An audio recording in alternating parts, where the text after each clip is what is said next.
뽑히지 아니하겠느냐. 그들은 지혜가 없이 죽느니라. 아멘. 할렐루야. 오늘 이 새벽에도 예배 자리에 나오신 여러분들에게 하나님의 은혜가 넘치기를 간절히 축원합니다. 오늘 우리가 읽은 욥기 4장부터는 욥과 친구들의 논쟁에 대한 내용들이 기록되어 있습니다. 오늘 등장한 엘리바스는 욥기 2장에서 욥이 고통 가운데 있을 때에 욥을 위로하기 위해 찾아왔던 그 세 명의 친구 가운데 한 사람이었습니다. 그들은 고통 속에 있는 욥을 보며 함께 애통하며 슬퍼하였고 밤낮 7일 동안 그와 함께 그의 곁을 지켰던 자들입니다. 그런데 오늘 말씀에 보면 욥을 위로하기에 온 그 친구들이 이제는 욥의 죄를 정죄하기 위해, 지적하기 위한 정죄자로서 그 역할을 하고 있다는 것을 우리가 살펴보게 됩니다. 친구들 가운데 가장 연장자였던 엘리바스가 첫 번째로 말을 하기 시작합니다. 엘리바스가 전하는 그 논지의 핵심은 바로 인과응보입니다. 욥의 고난이 범죄함 때문이다. 바로 욥의 범죄함 때문에 이 고난이 왔다라는 것이 그의 논지의 핵심이었습니다. 7절과 8절 말씀을 우리 함께 읽도록 하겠습니다. 시작. 생각하여 보라. 죄 없이 망한 자가 누구인가? 정직한 자의 끊어짐이 어디 있는가? 내가 보건대 악을 밭갈고 독을 뿌리는 자는 그대로 거두나니. 지금 욥이 당하고 있는 이 고난의 책임은 욥 자신에게 있다는 것이며, 인과응보, 심은 대로 거둔다라는 이 법칙이 지금 욥의 그 상황 가운데 그대로 적용되고 있다는 것이 지금 이 엘리바스가 이야기하는 그 내용의 핵심입니다. 물론 이것이 틀린 말은 아닙니다. 우리가 살아가는 가운데 우리가 경험하고 깨닫게 되는 것은 이 인과응보, 심은 대로 거두는 이 법칙이 우리 삶 가운데 그대로 적용된다는 것을 우리 또한 잘 알고 있습니다. 지금 엘리바스는 자신이 경험했던 그 경험의 근거에서 이 모든 것들을 말하고 있습니다. 내가 보건대 악을 밭갈고 독을 뿌리는 자는 그대로 거두더라. 우연한 고난이나 까닭없는 고난은 오지 않는다. 이것이 지금 이 엘리바스가 주장하는 이 내용의 핵심이라는 것입니다. 반드시 범죄함이 있더라. 인간의 역경이나 고난과 인간의 어려움에는 반드시 고난이 있더라. 반드시 그 범죄함이 있더라. 이것이 지금 엘리바스가 주장하는 내용의 핵심입니다.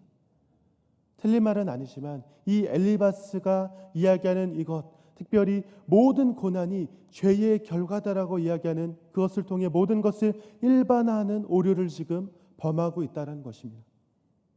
베드로전서 3장 14절에 보면 그러나 의를 위하여 고난을 받으면 복 있는 자니라고 그렇게 말씀하고 있습니다.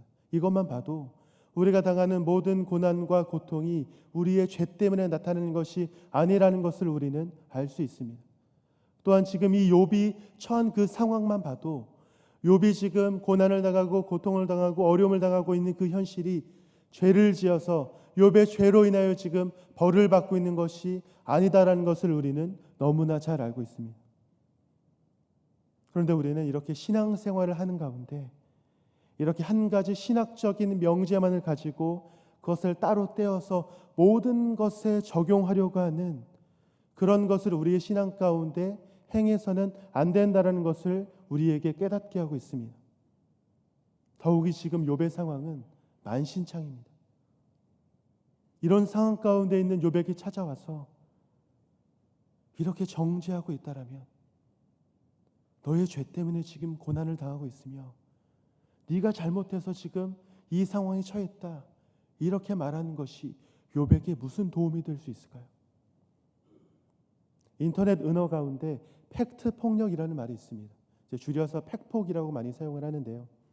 이게 무슨 의미냐면 누구나 납득할 수 있는 그런 납득할 수밖에 없는 그런 사실을 그 사실을 제시해서 해당 주장이 틀렸다라는 것을 논리적으로 합리적으로 그렇게 전하는 행위인데, 지금 네가 이야기하는 것이 잘못됐다라는 것을 지금 사실에 근거해서 지금 말하는 것이 이 팩트 폭력인데, 이게 왜 팩트 폭력이라고 이야기를 하냐면 사실이고 팩트고 당연한 이야기인데 이것이 듣는 사람 입장에서는 때와 상황에 따라서 폭력처럼 느껴지고 나를 찌르는 것처럼 느껴지기 때문에 팩트 폭력이다라고 그렇게 그런 단어로 이렇게 표현하고 있다고 합니다. 부정당하는 사람의 입장에서는 정말 폭력을 당하는 듯한 그런 느낌을 겪게 되기도 하기 때문에 팩트 폭력 이렇게 이야기를 하는데요. 결국은 이것이 사실이라고 할지라도 그것을 받아들이는 사람의 입장에서는 때와 상황에 따라서 충격으로 다가올 수도 있고 고통으로 다가올 수 있다는 것입니다. 물론 지금 엘리바스가 말하는 이런 내용들 일반적으로 맞는 이야기이고 일반적으로 우리가 다 공감할 수 있는 이야기지만 지금 욥이 처한 그 상황 가운데 무조건적으로 일반화시킬 수 없는 그런 명제이며 지금 욥이 처한 그런 상황 가운데 폭력으로 다가올 수밖에 없는 그런 명제들, 어쩌면 우리 가운데 우리가 신앙생활하며 우리 또한 하루하루를 살아가는 가운데 우리 주변의 사람들에게 그들을 도와준다라는 명목으로 이렇게 그들을 정죄하고 그들을 찌르며 그들을 공격하고 있는 그런 모습이 우리에게는 있지는 않은지 우리 자신을 되돌아보는 이 시간이 되기를 간절히 소망합니다. 이 엘리바스의 모습을 보면요, 마치 신약 시대에 자신들의 의를 가지고 살아가며 외식하던 그 종교 지도자들, 그들의 모습이 떠오르게 합니다. 그런데 우리 또한 그들의 모습과 같은 그 모습이 우리의 신앙생활 가운데 있지는 않은지 한번 점검해 보자라는 것입니다. 오늘 이 시간이 엘리바스의 모습을 반면 교사 삼아서 우리의 모습을 점검하고 되돌아보며 우리가 신앙생활하는 가운데 우리의 의가 다른 사람에게 폭력으로, 다른 사람에게 정죄함으로 그렇게 다가가고 있지는 않은지 점검하고 깨닫는 여러분이 되시기를 간절히 축원합니다. 이어서 12절 말씀에 보면 그 12절 이하의 내용에는 엘리바스가 자신이 보았던 그 환상 가운데 있었던 그 내용을 근거로 욥의 그 상황을 정죄하는 것을 그런 우리가 그 내용을 살펴볼 수가 있습니다. 17절 말씀을 같이 읽겠습니다. 시작. 사람이 어찌 하나님보다 의롭겠느냐? 사람이 어찌 그 창조하신 이보다 깨끗하겠느냐? 지금 이 엘리바스가 주장하는 것이 무엇입니까? 너는 스스로가 의롭다라고 여기기 때문에 너의 고난이 내가 고난받을 이유가 없다라고 이야기를 하지만 하나님 앞에서 의로울 수 있는 사람은 아무도 없다라는 것입니다. 17절 말씀에 보면 이 17절 말씀을 통해서 우리는 로마서 3장 10절의 말씀이 생각나게 합니다. 기록된 바 의인은 없나니 하나도 없으며. 맞습니다. 이것은 사실입니다. 우리 가운데 우리 자신, 우리 스스로를 의롭다라고 여길 수 있는 사람은 아무도 없습니다. 그러나 엘리바스의 이 팩트, 이 엘리바스의 이 팩트 폭력이 문제가 되는 것은 지금 욥의 문제를 지적하면서 정죄하고 있지만 그것이 끝이라는 것입니다. 이 세상에 의인은 없고 우리는 죄 때문에 하나님 앞에서 의로울 수 없는 존재이며 감히 내 스스로 내가 의롭다라고 말할 수 없는 존재입니다. 이것은 팩트이자 사실입니다. 하지만 사실보다 더 중요한 것은 무엇인가? 우리가 의로울 수 없는 인생이라는 것을 깨달았다면 무엇이 나를 의롭게 하며 무엇이 우리에게 소망이 되는가? 거기까지 우리가 나아가야 한다는 것입니다. 정죄로만 끝나면 죽이는 것이지 살리는 것이 아니기 때문입니다. 진정한 해결책이 없다는 겁니다. 엘리바스가 말하는 지금 이 모든 내용들은 맞는 이야기이고 일반적인 이야기다라고 할 수는 있지만 그것이 정죄할 수는 있어도 욥을 살리거나 욥을 구할 수 있는 메시지가 아니라 그저 정죄하고 죽이는, 그저 욥에 대해서 찌르고 공격하는 그런 사실을 전하는 용도밖에 되지 못했다는 것입니다. 사랑하는 여러분, 의로울 수 없는 우리의 인생 가운데 무엇이 우리의 인생 가운데 해답이 될 수 있을까요? 로마서 3장 23절과 24절 말씀이 우리에게 해답을 제시해주고 있습니다. 제가 읽겠습니다. 모든 사람이 죄를 범하였음에 하나님의 영광에 이르지 못하더니 그리스도 예수 안에 있는 속량으로 말미암아 하나님의 은혜로 값없이 의롭다 하심을 얻은 자 되었느니라. 우리에게 소망은 오직 예수 그리스도 한 분뿐임을 믿으시기를 간절히 축원합니다. 우리의 처지를 깨닫고 내 힘으로 아무것도 할 수 없는 절망적인 상황이구나, 그것을 우리가 깨닫게 된다면 우리는 그것을 아는 것으로 끝나는 것이 아니라, 그것을 정죄하고 끝나는 것이 아니라 우리의 소망이 되시는 그분 앞에 나아가야 한다는 것입니다.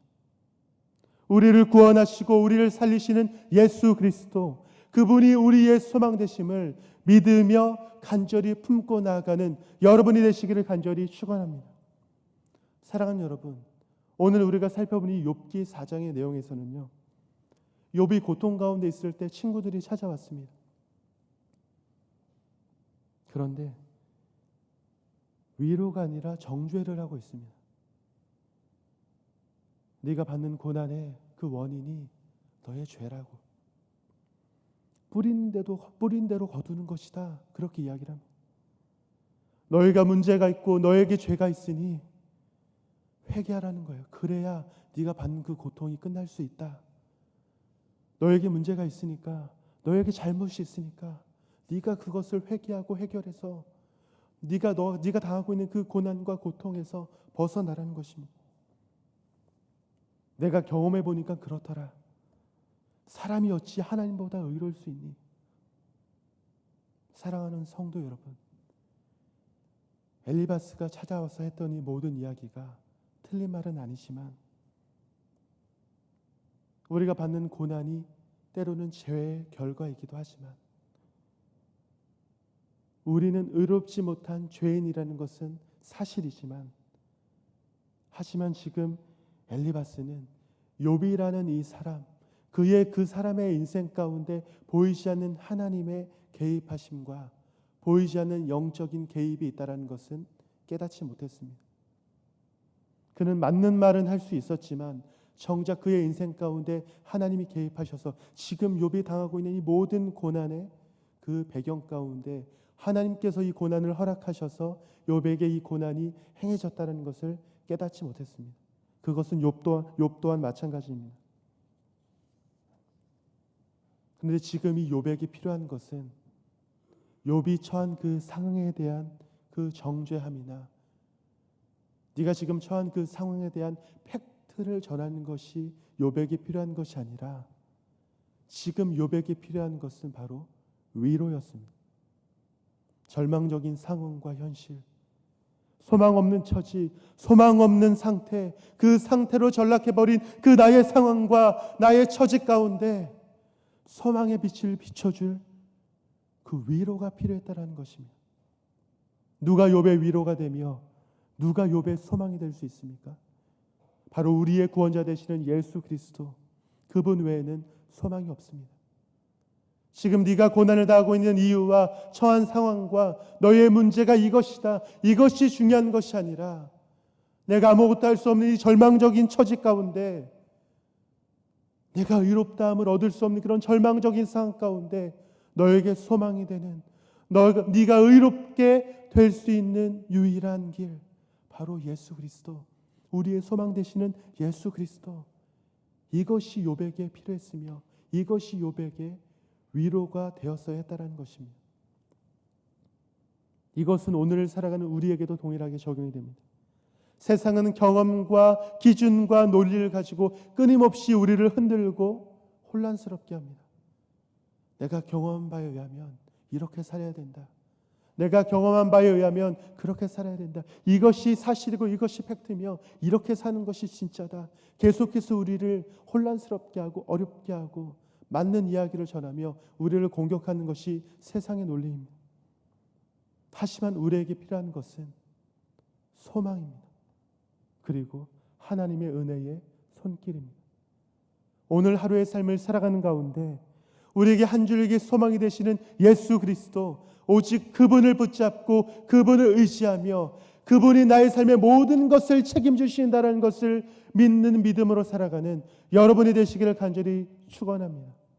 우리가 그것을 붙들고 살아갈 때에 우리는 비록 절망적인 처지, 소망이 없는 처지, 의인이 될 수 없는 그런 처지로 살아간다 할지라도 그분이 우리의 의가 되고 그분이 우리의 소망이 되고 그분이 우리의 전부가 되심으로 말미암아 우리가 살아가는 이 삶 가운데 소망을 가지고 기대를 가지고 하나님을 향한 간절함을 가지고 우리가 이 땅 가운데 기쁨과 감격 가운데 삶을 살아가는 우리의 삶이 될 줄로 믿습니다. 그것을 믿고 붙잡고 살아가는 사랑하는 성도 여러분이 되시기를 간절히 축원합니다. 기도하겠습니다. 우리 무명으로 감사의 힘을 드립니다.